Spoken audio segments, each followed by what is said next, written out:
నమస్కారం ఘంటారావానికి స్వాగతం. ముందుగా ప్రధాన అంశాలు. పరిశోధన రంగంలో భారత్ దూసుకుపోతుందన్న ప్రధాని మోదీ.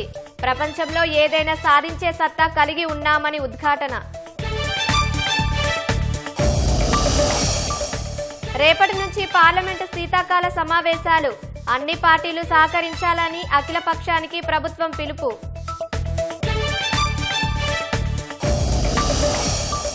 హెరాల్డ్ కేసులో కొత్త ఎఫ్ఐఆర్ నమోదుపై కాంగ్రెస్ ఆగ్రహం. మోదీ, అమిత్ షా రాజకీయ కక్ష సాధిస్తున్నారని ఆరోపణ.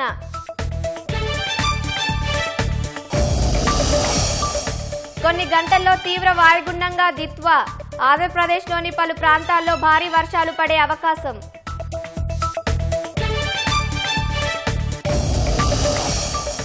అమెరికాలో పుట్టినరోజు వేడుకల్లో కాల్పులు జరిపిన దుండగులు. 4 మృతి, 10 మందికి గాయాలు.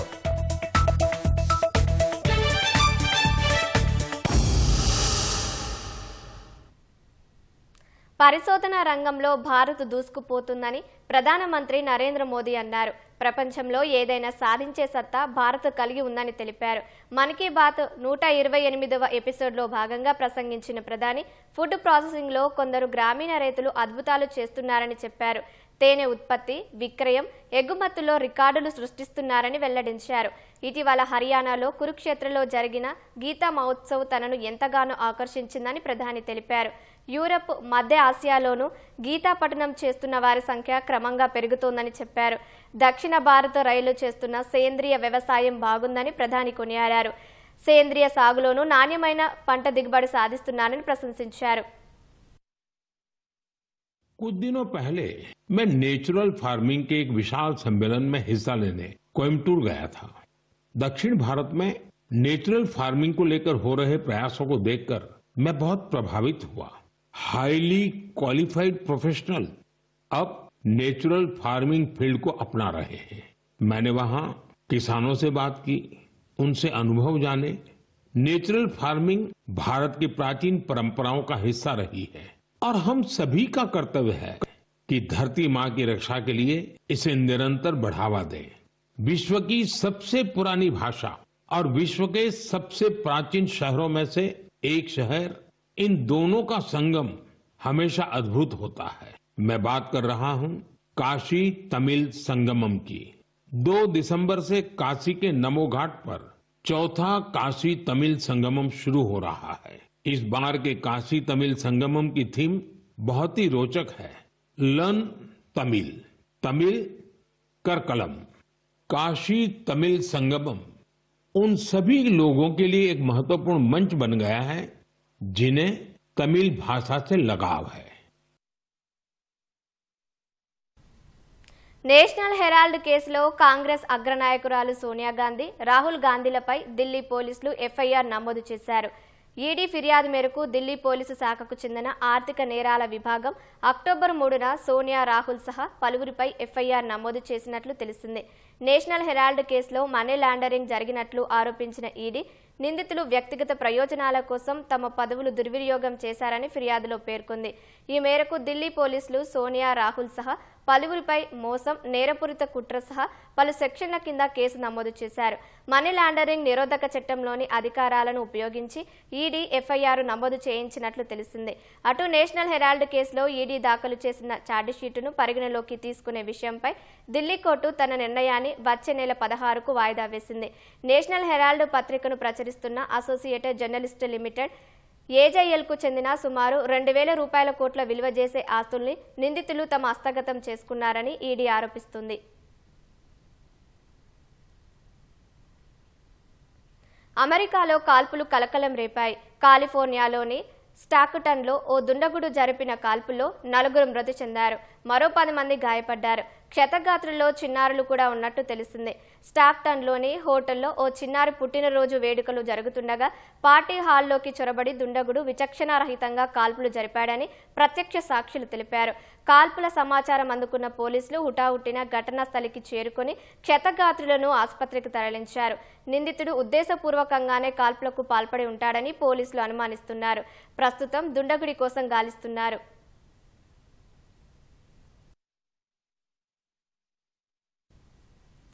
ప్రముఖ పుణ్యక్షేత్రం జగిత్యాల జిల్లా కొండగట్టు స్టేజ్ సమీపంలో భారీ అగ్ని ప్రమాదం జరిగింది. విద్యుత్ షార్ట్ సర్క్యూట్ కారణంగా సుమారు 30 దుకాణాలు మంటల్లో కాలిపోయాయి. భారీ స్థాయిలో మంటలు చెలరేగడంతో అర్ధరాత్రి స్థానికులు పరుగులు తీశారు. జగిత్యాల నుంచి కొండగట్టు చేరుకున్న అగ్నిమాపక వాహనంలో నీటి కొరత వల్ల సహాయ చర్యలు ఆలస్యమయ్యాయి. ఎట్టకేలకు పోలీసులు అధికారులు తీవ్రంగా శ్రమించి మంటలను అదుపులోకి తెచ్చారు. మేడారం జాతర కోసం తెచ్చిన సామాగ్రి అంతా కాలిపోయిందంటూ బాధితులు తీవ్ర ఆవేదన వ్యక్తం చేస్తున్నారు. ప్రభుత్వమే తమని ఆదుకోవాలంటూ వేడుకుంటున్నారు.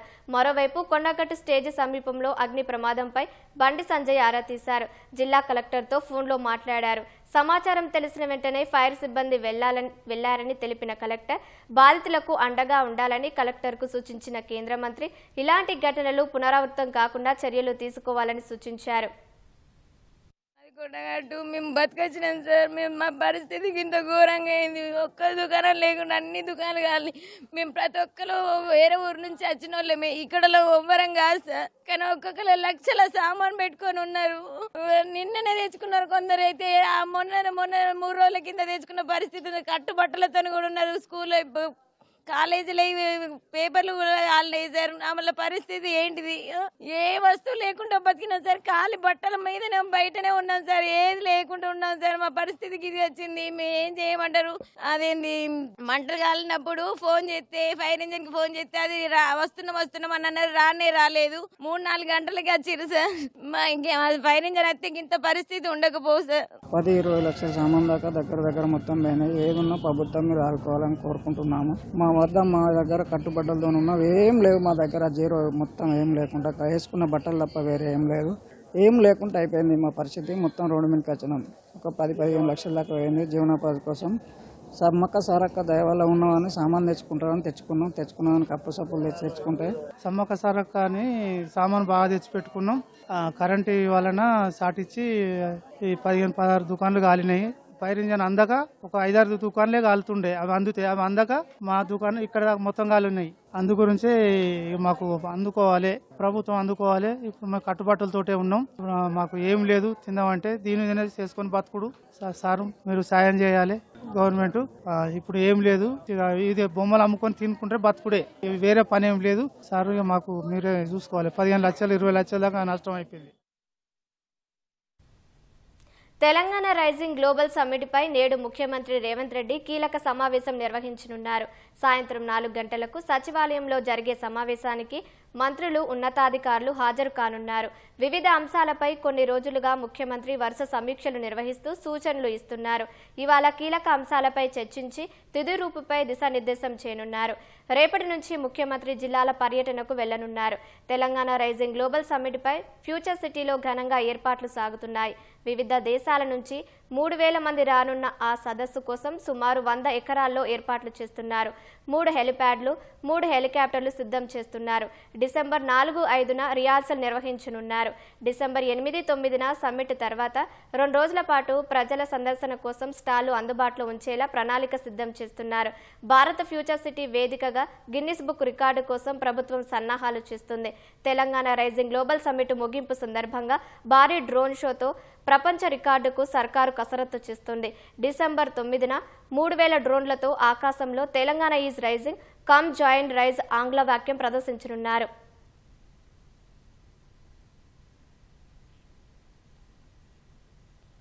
హైదరాబాద్ కూకట్పల్లి హౌసింగ్ బోర్డు ప్రాంతంలో ట్రాఫిక్ సమస్యలను సిపి అవినాష్ మహంతి ప్రత్యక్షంగా పరిశీలించారు. ట్రాఫిక్ జాయింట్ సిపితో కలిసి నిన్న తనిఖీలు జరిపారు. రోడ్లపై పార్కింగ్, షాపింగ్ మాల్స్ వద్ద వాహనాలు అడ్డంగా నిలిపివేయడం వల్ల ట్రాఫిక్ అంతరాయం ఏర్పడుతున్న నేపథ్యంలో సిపి ఆగ్రహం వ్యక్తం చేశారు. హాస్టల్, షాపింగ్ మాల్స్ యజమానులు, విద్యార్థులు, వినియోగదారులకు తగిన పార్కింగ్ సదుపాయాలు తప్పనిసరిగా కల్పించాలని ఆదేశించారు. ఫుట్పాత్లు, రోడ్లపై అనధికార పార్కింగ్ కొనసాగితే కఠిన చర్యలు తప్పవని సిపి హెచ్చరించారు.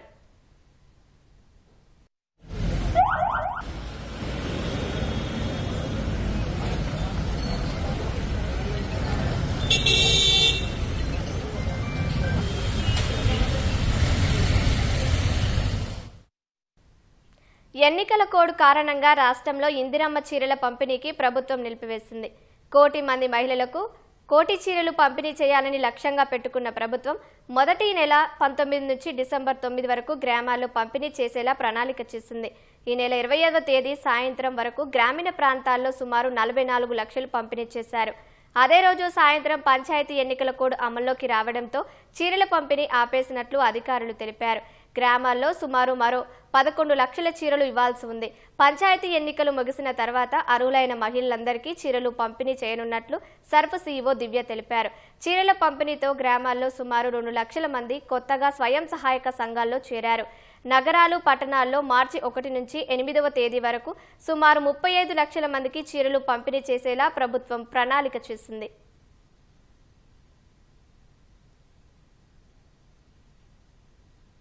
మహబూబాబాద్ జిల్లా ఇనుగుర్తి మండలం పాత తండాలో గ్రామ పంచాయతీ ఎన్నిక ఏకగ్రీవమైంది.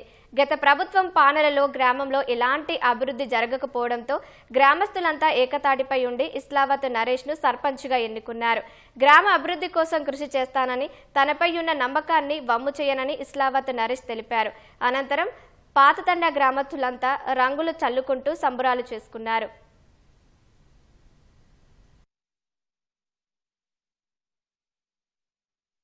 నన్ను మా పెద్దలు అందరూ కలిసి ఏకగ్రీవంగా సర్పంచ్గా ఎన్నుకోవడం జరిగింది. పెద్దల పక్షాన మా తండా యొక్క అభివృద్ధి కొరకు నేను పాటుపడతానని, ప్రజలందరికీ నేను అందుబాటులో ఉండి ప్రతి ఒక్క పనిని దగ్గరుండి చేస్తానని నేను ఇవాళ ముందుకు రావడం జరిగింది. మా తండా 534 ఓటర్లు, జనాభా ఒక 1000 మంది ఉంటాం.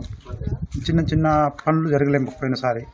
ఈసారి ఖచ్చితంగా చేయాలని మా తండకు గ్రామ పంచాయతీ ఏకగ్రీవం ఎన్నుకోవడం. గత పరిపాలనలో మాకు గ్రామ పంచాయతీ కానీ, సీసీ రోడ్డు కానీ, ఇలాంటి స్ట్రీట్ లైట్లు కానీ మాకు జరగలేదు. దాన్ని ఉద్దేశించి అందరి తరఫున మేము ఎన్నుకోవడం జరిగింది. మాకు ఎన్నుకోవడం చాలా సంతోషంగా ఉంది. గ్రామ పంచాయతీ ఎన్నికల వేళ గ్రామాల్లో చిత్ర విచిత్రాలు చోటు చేసుకుంటున్నాయి. ఓ వ్యక్తి మహిళ కాళ్లపై పడి ఓటు వేయాలని అభ్యర్థిస్తున్నట్లు కనిపిస్తున్న ఈ దృశ్యాలు ఓటు కోసం కాదు, ఆమె సర్పంచ్ ఎన్నికల బరిలో నిలబడాలంటూ వేడుకుంటున్నారు. మహబూబాబాద్ జిల్లా దంతాలపల్లి మండలం దాట్లలో ఈ ఘటన చోటు చేసుకుంది. గ్రామ పంచాయతీ ఎన్నికల్లో భాగంగా గ్రామానికి జనరల్ మహిళకు సర్పంచ్గా అవకాశం వచ్చింది. ఈ క్రమంలో కాంగ్రెస్ పార్టీకి చెందిన మాజీ ఎంపీటీసీ సభ్యుడి తల్లి కొమ్మినేని రాములమ్మను అదే గ్రామానికి చెందిన ఓ అభిమాని ఆమె కాళ్లపై పడి సర్పంచ్గా పోటీ చేయాలని విజ్ఞప్తి చేశారు. ఆమె ఆలోచించి చెబుతానన్నారు. ఈ వీడియో సామాజిక మాధ్యమాల్లో చక్కర్లు కొడుతోంది. గ్రామంతో పాటు దంతాలపల్లి, నరసింహులపేట, చిన్నగూడూరు మండలాల్లో నేటి నుంచి 2వ విడత పంచాయతీ ఎన్నికలకు నామినేషన్ల స్వీకరణ ప్రారంభమయ్యింది. దీంతో పల్లెల్లో రాజకీయం ఒక్కసారిగా వేడెక్కింది. రాజకీయ పార్టీలు తమ తమ అభ్యర్థులను ఎన్నికల బరిలో నిలిపేందుకు సిద్ధమయ్యారు.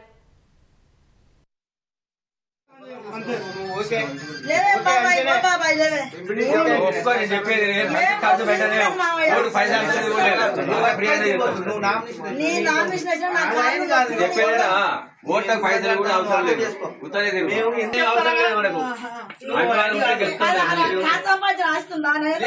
లేదు ఆయన మంచిగా ఉన్నాడు, ఆయనే ఉన్నాడు.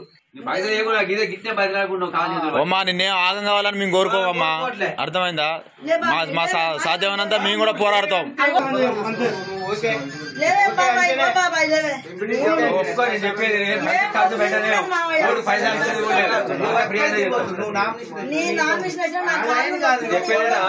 ఓట్లకు పైసలు కూడా అవసరం లేదు.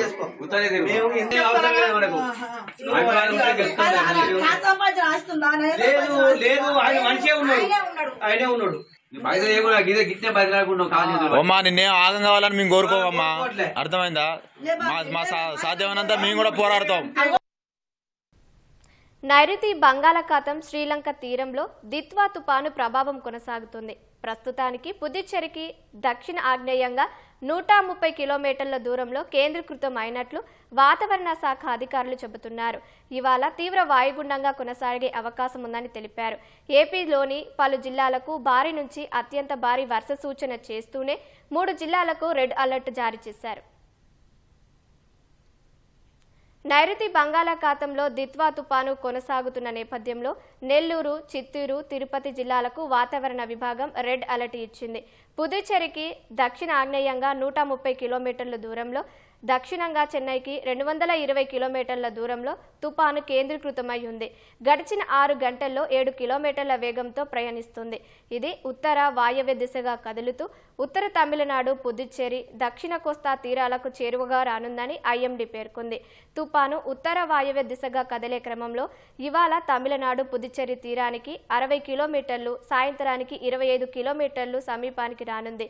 ఇది తీరం దాటే అవకాశం లేదని, తీరం వెంబడి కదులుతూ సముద్రంలోనే బలహీనపడుతుందని వాతావరణ శాఖ నిపుణులు చెబుతున్నారు. సాయంత్రం వరకు తుపాను తీవ్రత కొనసాగి తర్వాత వాయుగుండంగా బలహీనపడుతుందని అంచనా వేస్తున్నారు.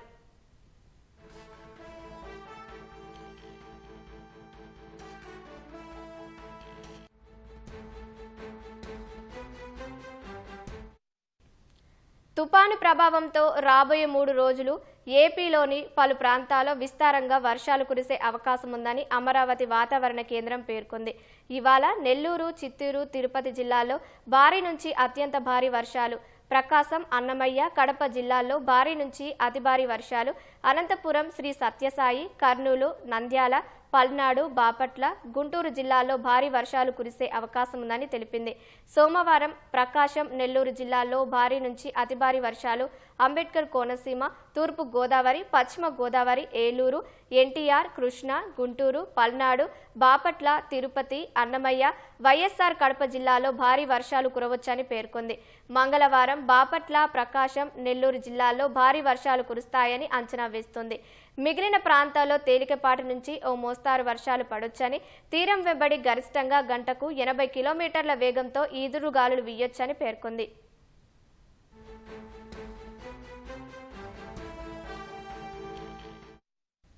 సముద్రం అలజడిగా మారిన నేపథ్యంలో సోమవారం వరకు మత్స్యకారులు వేటకు వెళ్లరాదని విశాఖలోని తుపాను హెచ్చరికల కేంద్రం అధికారులు సూచించారు. కృష్ణపట్నం పోర్టుకు 3 నెంబరు, విశాఖపట్నం, మచిలీపట్నం, నిజాంపట్నం, గంగవరం, కాకినాడ పోర్టులకు 2వ నెంబరు హెచ్చరికలను కొనసాగిస్తున్నారు. మరోవైపు అధికారులంతా అప్రమత్తంగా ఉండాలని హోంమంత్రి అనిత ఆదేశాలు జారీ చేశారు.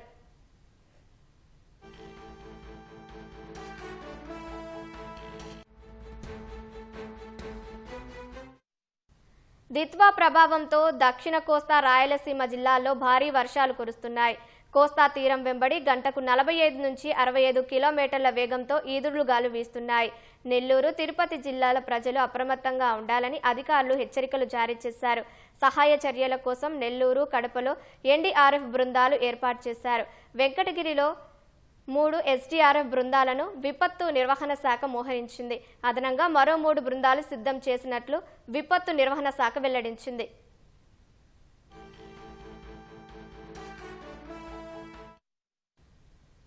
దిత్వా తుపాను ప్రభావంతో తమిళనాడు, పుదుచ్చేరిలో ఈదురుగాలులతో కూడిన వర్షాలు పడుతున్నాయి. నాగపట్టణం, రామనాథపురం, చెంగల్పట్టు తదితర ప్రాంతాల్లో గత రాత్రి నుంచి వర్షాలు పడుతున్నాయి. చెన్నైలో బలమైన ఈదురుగాలు వీస్తున్నాయి. పుదుచ్చేరిలో పర్యాటకులను బీచ్ వద్దకు వెళ్లకుండా అధికారులు నిలిపివేశారు. ఆకస్మిక వరదలు సంభవించే అవకాశం ఉండటంతో తమిళనాడులో పలు జిల్లాల్లో 24 ఎన్డీఆర్ఎఫ్ బృందాలను మోహరించారు. 6000 పునరావాస కేంద్రాలను సిద్ధంగా ఉంచారు. తుపాను ప్రభావంతో చెన్నై అంతర్జాతీయ విమానాశ్రయం నుంచి బయలుదేరే 54 విమానాలను రద్దు చేశారు. చెన్నై, కుడలూర్, విల్లుపురం, కారైకల్, సేలం, తిరువల్లూరు, రాణిపేట్, తంజావూరు తదితర జిల్లాల్లో భారీ వర్షాలు కురుస్తాయని వాతావరణ శాఖ హెచ్చరికలు జారీ చేసింది. ఉత్తర తమిళనాడు తీర ప్రాంతాలతో పాటు పుదుచ్చేరిలో 60 నుంచి 80 కిలోమీటర్ల వేగంతో గాలులు వీస్తాయని తెలిపింది.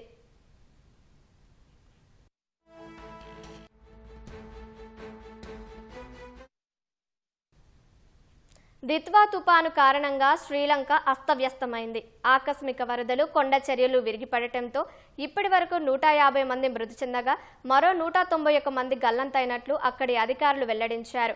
రవాణా వ్యవస్థ స్తంభించిపోగా మరికొన్ని చోట్ల విద్యుత్ సరఫరాకు తీవ్ర అంతరాయం ఏర్పడుతోంది. పలు చోట్ల రైల్వే లైన్లు వరదల్లో మునిగిపోవడంతో రైళ్ల రాకపోకలకు ఆటంకం కలుగుతుంది. తుపాను ప్రభావిత ప్రాంతాల్లో సహాయక చర్యలు కొనసాగుతున్నాయని, బాధితులను రక్షించేందుకు రెస్క్యూ బృందాలు తీవ్రంగా శ్రమిస్తున్నట్టు అధికారులు పేర్కొన్నారు. శ్రీలంకలో దిత్వా తుపాను అల్లకల్లోలం సృష్టించింది. తుపాను కారణంగా పలు ప్రావిన్సులను భారీ వర్షాలు ముంచెత్తాయి.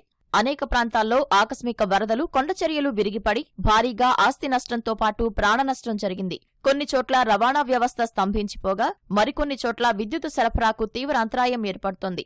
పలుచోట్ల రైల్వే లైన్లు వరదల్లో మునిగిపోవడంతో రైళ్ల రాకపోకలకు ఆటంకం కలుగుతోంది. కొద్ది రోజులుగా కురుస్తున్న ఎడతెరిపిలేని వర్షాల కారణంగా అనేక ఇళ్లు ధ్వంసమైనట్లు శ్రీలంక విపత్తు నిర్వహణ కేంద్రం వెల్లడించింది.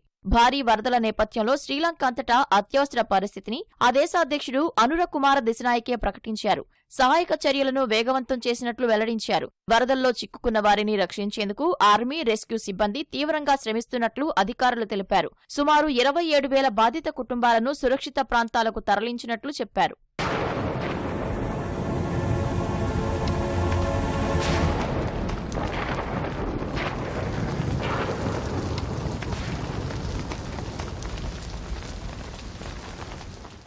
వరదలతో అతలాకుతలమైన శ్రీలంకకు ఆపరేషన్ సాగర్ బంధు పేరుతో భారత ఆపన్న హస్తం అందించింది. శుక్రవారం రాత్రే హింజన్ ఎయిర్బేస్ నుంచి భారత వాయుసేనకు 2 విమానాలు 21 టన్నుల నిత్యావసర సరుకులు, శానిటరీ సామాగ్రి, అత్యవసర పరికరాలతో బయలుదేరాయి.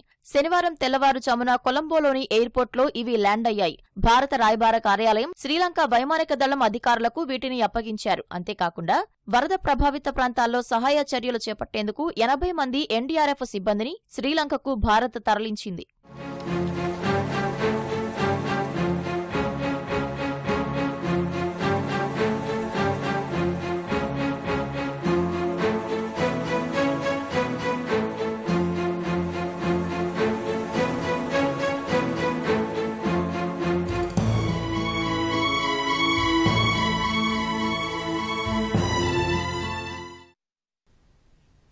ఆధునిక సాంకేతిక పరిజ్ఞానం కలగలిసిన హైటెక్ సిటీ ప్రాంతాన్ని అడ్డం పెట్టుకుని కేటుగాళ్లు అంతర్జాతీయ సైబర్ మోసాలకు పాల్పడ్డారు. రహస్యంగా నడుపుతున్న కాల్ సెంటర్ ద్వారా ఆస్ట్రేలియా పౌరులను లక్ష్యంగా చేసుకుని 2 ఏళ్ల వ్యవధిలోనే కోట్లు కొట్టేశారు. ముఠాలోని 9 మంది నిందితుల్ని సైబరాబాద్ పోలీసులు అరెస్టు చేశారు. వారి నుంచి కారు, 12 కంప్యూటర్లు, 21 ఫోన్లు, స్టాంపులు, పాస్పోర్టు స్వాధీనం చేసుకున్నారు. పరేలో ఉన్న మరో 2 ప్రధాన సూత్రధారుల్ని త్వరలో పట్టుకుంటామని పోలీసులు తెలిపారు. ఖమ్మం జిల్లాకు చెందిన ప్రవీణ్ ప్రకాష్ తేలిగ్గా డబ్బు సంపాదించేందుకు ఆస్ట్రేలియన్లను మోసం చేసేందుకు ప్రణాళిక రచించారు. హైదరాబాద్ మాదాపూర్లో ఓ కాల్ సెంటర్ ఏర్పాటు చేసుకున్నారు. ఆ కాల్ సెంటర్ నిర్వహణ బాధ్యతను ఖమ్మం జిల్లాకే చెందిన గణేష్ చిన్నకేశవకు అప్పగించారు. ఆస్ట్రేలియా యాసలో ఆంగ్లంలో మాట్లాడేందుకు కోల్కతాకు చెందిన 7గురిని టెలికాలర్లుగా నియమించుకున్నారు. వారంతా ఆస్ట్రేలియా పౌరుల ఈమెయిల్ ఐడీలు, ఇతర వ్యక్తిగత వివరాలు సేకరించి నకిలీ మెయిల్స్, పాపస్ పంపిస్తున్నారు. కంప్యూటర్లో సమస్య పరిష్కరించడానికి వెంటనే సంప్రదించాలంటూ ఫోన్ నెంబర్ పంపిస్తారు. పొరపాటున ఆ నెంబర్కు కాల్ చేస్తే ప్రధాన సూత్రధారులైన ప్రవీణ్ ప్రకాష్ ఆధ్వర్యంలోని కాల్ సెంటర్కు వెళ్తుంది. విదేశాల నుంచి వచ్చే ఫోన్ కాల్స్ రూటింగ్ కోసం నిందితులు వాయిస్ ఓవర్ ఇంటర్నెట్ ప్రోటోకాల్ సేవలందించే ఎక్స్లైట్ యాప్ను ఉపయోగించారు. తర్వాత ఎనీడెస్క్ సాఫ్ట్వేర్తో ఆస్ట్రేలియన్ల కంప్యూటర్లను ఆధీనంలోకి తీసుకుంటారు. సమస్య పరిష్కరిస్తున్నట్లు నటించి కంప్యూటర్లో బ్యాంక్ ఆన్లైన్ లాగిన్ ఐడీలు సేకరించి ఆస్ట్రేలియా పౌరుల డబ్బులు కాజేస్తున్నారు.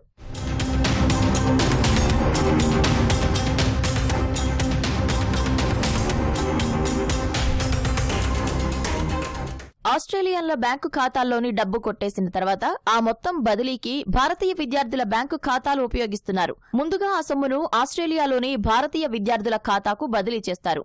వారితో విత్డ్రా చేయించి హవాలా, క్రిప్టో కరెన్సీ తదితర మార్గాల్లో భారత్లో నగదుగా తీసుకుంటున్నట్లు పోలీసులు గుర్తించారు.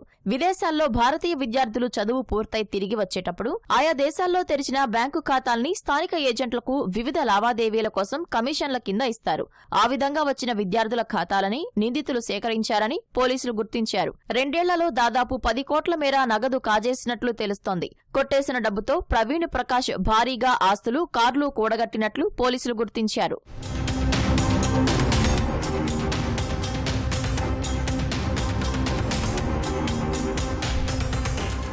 మాదాపూర్లోని కాల్ సెంటర్ ఉద్యోగుల ప్రవర్తన అనుమానాస్పదంగా ఉందంటూ బాలానగర్ ఎస్ఓటీ పోలీసులకు ఓ వ్యక్తి సమాచారం ఇచ్చారు. కాల్ సెంటర్లో ఉద్యోగులంతా బెంగాలీలు మాత్రమే ఉండటంతో పాటు ఇతర ఆధారాలు సేకరించిన పోలీసులు పక్కా సమాచారంతో దాడులు చేసి ప్రవీణ్ ప్రకాష్ మినహా మిగిలిన 9 మంది నిందితుల్ని అదుపులోకి తీసుకున్నారు. త్వరలో ప్రధాన నిందితులుగా ఉన్న ప్రవీణ్ ప్రకాష్లను అదుపులోకి తీసుకుంటామని సైబర్ క్రైమ్ డీసీపీ సుధీంద్ర తెలిపారు. ఫేక్ కాల్ సెంటర్ అయ్యప్ప సొసైటీలో ఉంటే దాన్ని రైడ్ చేయడం జరిగింది. కాల్ సెంటర్ కాక యాక్చువల్ సైబర్ క్రైమ్ గురించి అంటూ జరుగుతున్న మొత్తం వ్యవహారం నడుస్తోంది అందులో అని చెప్పి సైబర్ క్రైమ్ పోలీస్ వాళ్ళ హెల్ప్ తోటి దాన్ని రైడ్ చేయడం జరిగింది. 9 మెంబర్స్ ని అందులో పట్టుకోవడం జరిగింది. ఎంప్లాయీస్ గా ఇది చేసుకున్న వాళ్ళు. అందులో 6 members are from West Bengal, ఒకళ్ళు ఒడిస్సా వాళ్ళు, ఇంకో 2 ఖమ్మం వాళ్ళు. ఈ కాల్ సెంటర్ ఆస్ట్రేలియన్ సిటిజన్స్ ని ఎక్కువ టార్గెట్ చేస్తూ అక్కడ వాళ్ళకి కాల్ చేస్తూ వాళ్ళని ఇట్లాగా వేరియస్ సైబర్ క్రైమ్ ఫ్రాడ్స్ ని లూర్ చేయడానికి ఇచ్చేస్తూ ఉంటారు. మన చాలా మంది స్టూడెంట్స్ ఆస్ట్రేలియన్ లో యూనివర్సిటీస్ లో వాటిలో చదువుకోవడానికి వెళ్ళి తిరిగి వస్తూ ఉంటారు. సో వాళ్ళు అక్కడ వేరియస్ వాళ్ళు చదువుకు కానీ జాబ్ కానీ వెళ్ళి తిరిగి వచ్చిన వాళ్ళు అక్కడ ట్రాన్సాక్షన్స్ కోసం అని చెప్పని వాళ్ళు అకౌంట్స్ ఓపెన్ చేస్తూ ఉంటారు. అట్లా ఎవరైతే అక్కడికి వెళ్ళి తిరిగి వచ్చి ఉంటారో అక్కడ అకౌంట్స్ ఆస్ట్రేలియన్ అకౌంట్స్ ఉంటాయో అటువంటి స్టూడెంట్స్ ని కానీ అటువంటి జాబ్ కోసం సీక్ చేస్తున్న వాళ్ళని కానీ అన్ఎంప్లాయిడ్ యూత్ ని కానీ పట్టుకుని వాళ్ళ అకౌంట్స్ వీళ్ళు తీసుకుంటారు ఆన్ కమిషన్ బేసిస్ లో. సో అట్లాగా ఆస్ట్రేలియన్ అకౌంట్స్ లో ఏ మనీ అయితే వాళ్ళు ట్రాన్స్ఫర్ చేస్తారో అక్కడ ఆస్ట్రేలియన్ సిటిజన్స్ వీళ్ళు కాల్ చేసినప్పుడు ఆ ఆస్ట్రేలియన్ అకౌంట్ లో ఉండే మనీని హవాలా ద్వారా వేరే అదర్ రూపంలో ఇట్లాగా మన తిరిగి ఇండియాకి వీళ్ళ అకౌంట్స్ లోకి ట్రాన్స్ఫర్ చేయించుకుంటున్నారు. కాల్ సెంటర్లో సోదాల సందర్భంగా కంప్యూటర్లలో 45 ఆస్ట్రేలియా బ్యాంకు ఖాతాల వివరాలను పోలీసులు గుర్తించారు. 2 ఏళ్లలో లావాదేవీల కోసం వందల సంఖ్యలో ఖాతాలు ఉపయోగించి ఉంటారని పోలీసులు అనుమానిస్తున్నారు. దేశవ్యాప్తంగా వివిధ సైబర్ క్రైమ్లకు పాల్పడే ముఠాకు బ్యాంకు ఖాతాలు సరఫరా చేస్తున్న 6గురిని సైబరాబాద్ సైబర్ క్రైమ్ పోలీసులు అరెస్టు చేశారు. కమిషన్ల లెక్కన ఆశ చూపి బ్యాంకు ఖాతాలు సేకరిస్తున్న ఈ మధ్యవర్తుల్ని అరెస్టు చేసి రిమాండ్కు తరలించారు.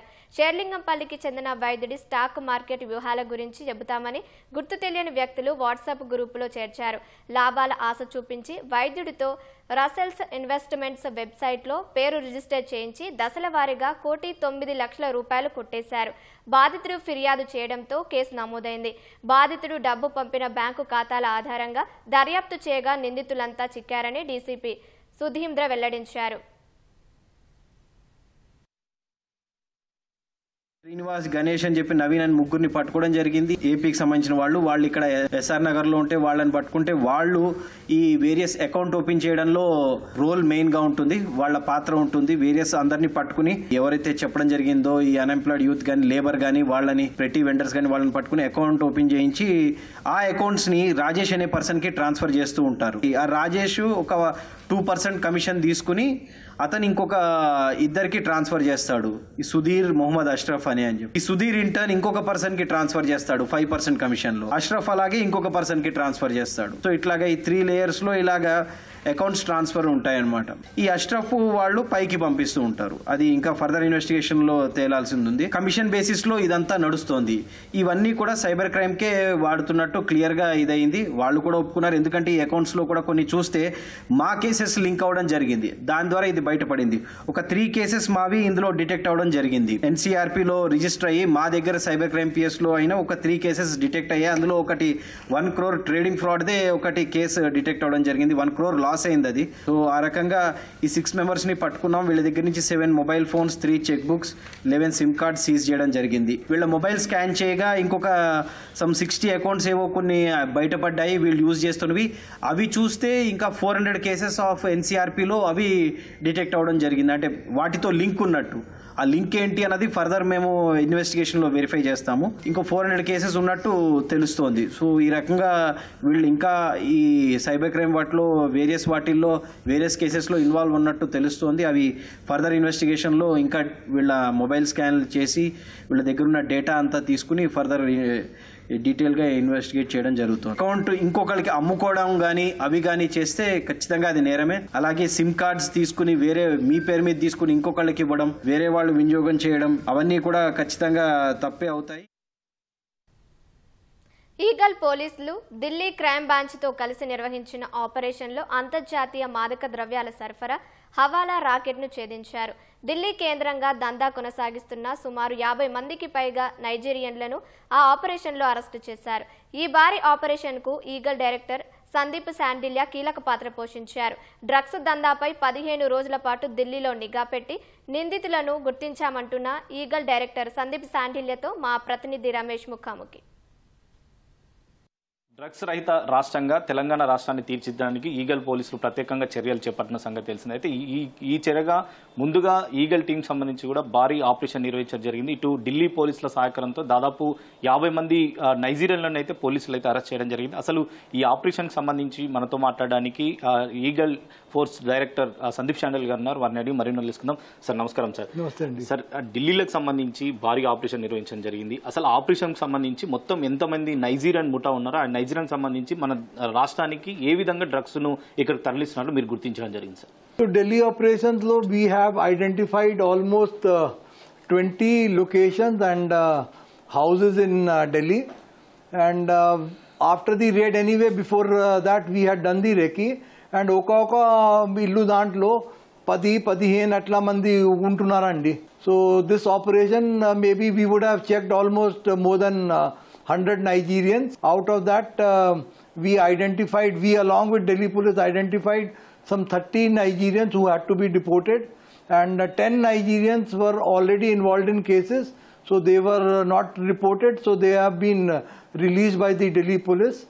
And drug seizure was around 12 to 13 crores, in which 7 Nigerians were arrested. Nigerian ఉండే ప్రాంతానికి పోలీసులు పోవాలంటే కూడా భయపడే పరిస్థితులు అయినప్పటికీ మీరు ఒక మారువేషంలో అక్కడికి వెళ్ళి దాదాపు 7 రోజుల పాటు కూడా వారి యొక్క స్థావరాలకు సంబంధించి కూడా నిఘా పెట్టి సమాచారం తీసుకోవడం జరిగింది. అక్కడ సపోర్ట్ కానీ పోలీసుల సపోర్ట్ కానీ తర్వాత అక్కడ స్థానికంగా ఉన్న పరిస్థితులు ఏ విధంగా ఉన్నాయి? అంటే పాస్ మే జాకే that threat was not there. So maybe I would have watched the situation, the houses, the gullies, and since by dressing up like a Delhiite, so dantlo peddaga risk em ledu ante I have not touched or tried to arrest somebody.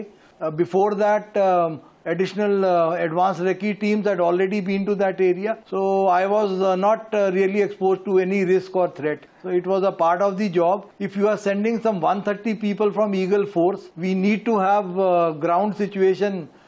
Really we have to judge the ground situation ante enta mandi ide particular locality lo saripotundandi. If we send maybe 6 people and in that house there are some 20 Nigerians staying, that maybe it is not proper. So we have to really assess the force requirement, the weapon requirement, the number of women PCs that are to be needed. So independent assessment aitundi. Advance team వాళ్ళ assessment వేరే ఉంటుంది, నేనే పోయి assessment చేస్తాం వేరే ఉంటుంది. దాంట్లో మధ్యలో we arrive at some common figure and weaponry that has to be carried and finally decide when we go in to the operation. Telangana రాష్ట్రానికి డ్రగ్స్ రావాలంటే ఖచ్చితంగా నైజీరియాకి సంబంధించిన మూలాలు ఖచ్చితంగా ఉన్నాయని చెప్పి కూడా మీరు గుర్తించి జరిగింది. అయితే ఈ మేరకు దాదాపు 50 మందిని అరెస్ట్ చేయడం జరిగింది. అయితే ఇప్పటివరకు కట్టడికి సంబంధించి కూడా దాదాపు కట్టడి చేసినట్లు అనుకోవచ్చా సార్ ఏమన్నా? అంటే ఇప్పుడు ప్రాబ్లం అంటే ఏంటి అంటే if drugs are being supplied to Hyderabad, it will not be from the Nigerians in Hyderabad, so it will be Nigerian from some other place. Okay, you miss.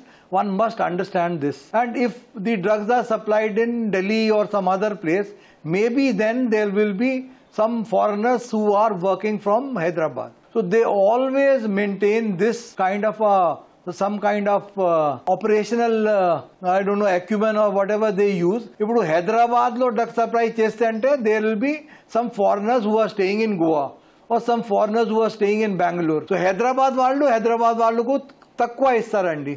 It is the local police only who can really help you catch these drug syndicate people. అంటే గతంలో గోవాలో కూడా మీరు పెద్ద operation చేసింది, అదే తరహాలో మళ్ళీ ఇప్పుడు ఢిల్లీలో కూడా చేయడం జరిగింది. ఈ 2 ముఠాలకు సంబంధించి ఇప్పటికే కొంతమంది డిపోర్ట్ చేయడం జరిగింది. మిగతా వారికి సంబంధించి కూడా ఇంకా ఏమైనా చేసే అవకాశాలు ఉంటాయి సార్? ఇప్పుడు Goa operation and this operation of course both are very successful operations of Eagle Force, and you know that success of both these operations, the equal people who should get credit also is the local police. Without local police help, Eagle Force will not be able to do such a good job. అంటే మీరే అన్ని information అదే officers తోటి share చేయాలి. ఇప్పుడు వాళ్ళకు నా మీద నమ్మకం రావాలి, అండ్ అదే నమ్మకం వచ్చిన తర్వాతనే సక్సెస్ అవుతాయండి. And Eagle Force is no force, it is all about cooperation and support. It is all about teamwork. Okay, ఈ ఆపరేషన్కి సంబంధించి నైజీరియన్ ముఠాలకు ఇక్కడ దేశస్తులకు సంబంధించి కొంతమంది సహకారం చేస్తున్నట్లు, అదే మ్యూనల్ ఖాతాకు సంబంధించిన అయితే వారికి గుర్తించారా సార్? వాళ్ళు ఎంతమంది ఉన్నట్లు మీ దృష్టికి రావడం జరిగింది?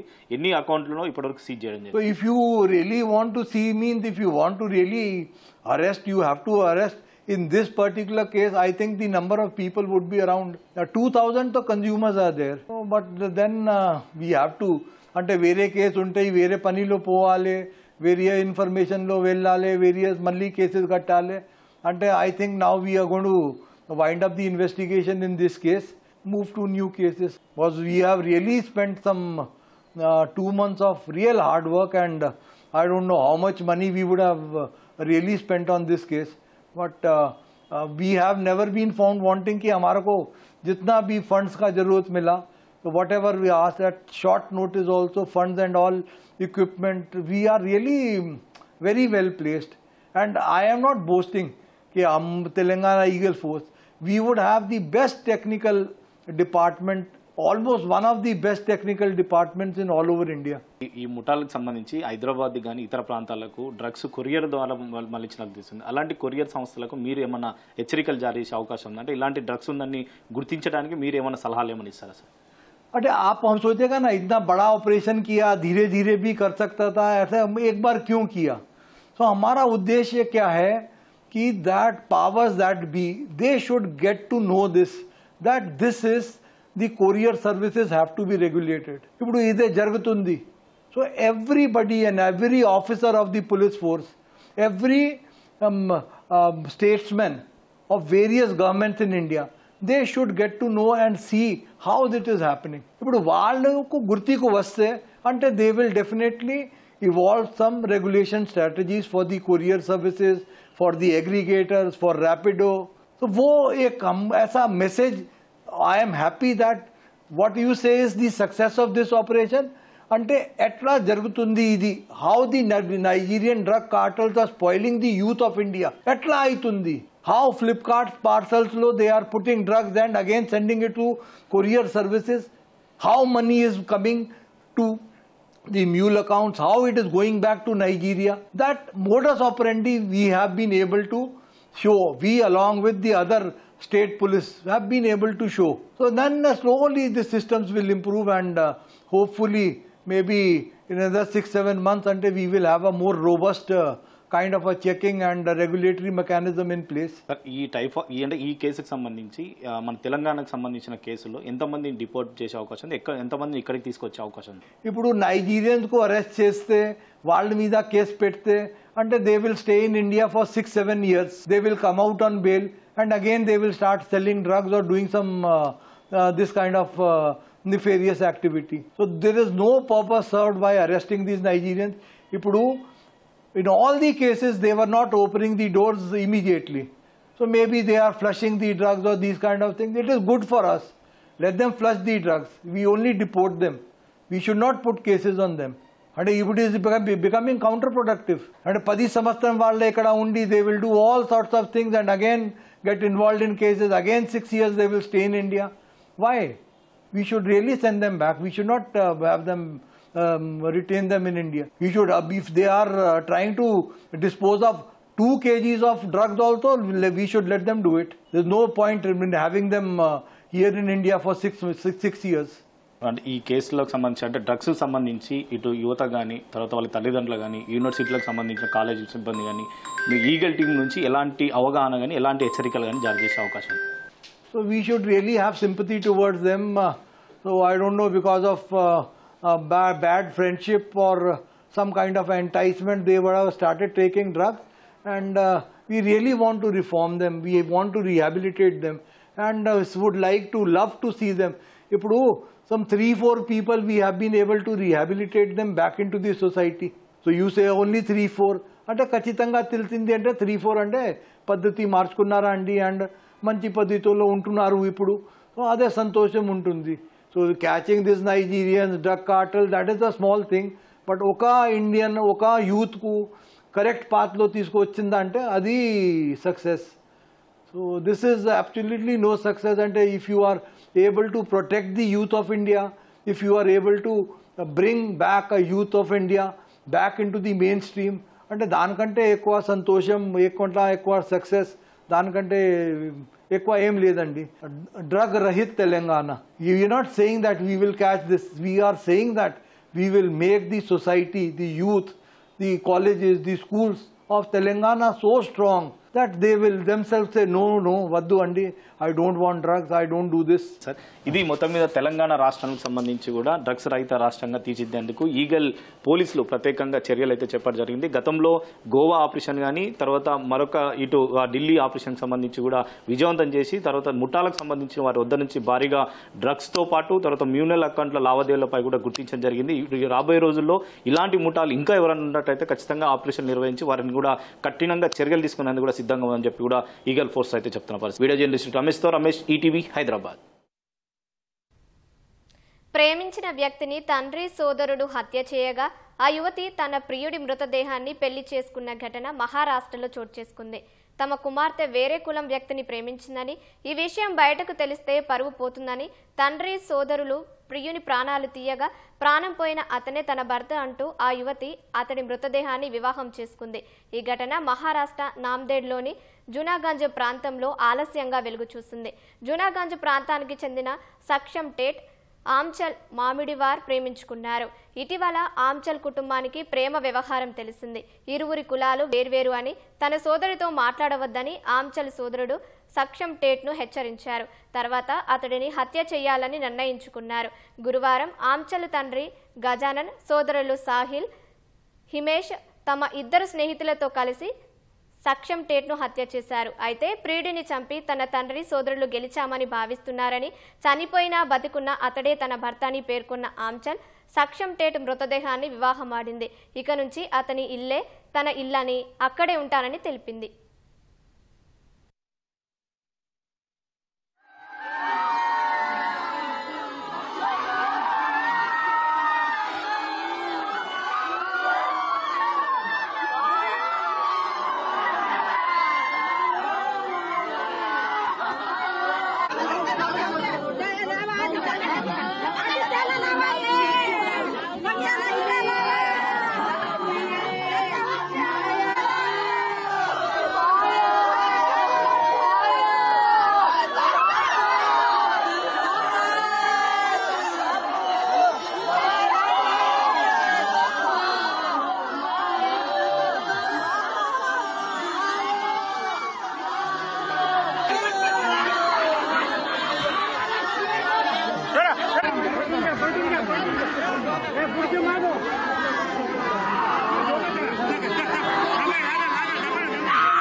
రాజ్యాంగ దినోత్సవాలను పురస్కరించుకొని హైదరాబాద్ నెక్లెస్ రోడ్లో అవగాహన పరుగు జరిగింది. ఏక్నాయి దిశా ఫౌండేషన్ ఆధ్వర్యంలో సంవిధాన్ శక్తి రన్ పేరుతో necklace road, Sanjeevaiah park, Jalavihar మధ్య పరుగు నిర్వహించారు. రన్ టుగెదర్, అప్హోల్డ్ జస్టిస్ అనే నినాదంతో జరిగిన ఈ పరుగు జరిగింది. పెద్ద ఎత్తున యువతీ యువకులు ఉత్సాహంగా ఈ రన్లో పాల్గొన్నారు. సమీకృత న్యాయం, స్వేచ్ఛ, సమానత్వమే ధ్యేయంగా రాజ్యాంగ నిర్మాణం జరిగిందని ఫౌండేషన్ అధ్యక్షుడు, హైకోర్టు న్యాయవాది మోక్ష కళ్యాణ్ రామ్ తెలిపారు. రాజ్యాంగంపై ప్రతి పౌరుడికి అవగాహన కల్పించాలన్న ఉద్దేశంతో ఈ పరుగు నిర్వహించినట్లు వెల్లడించారు.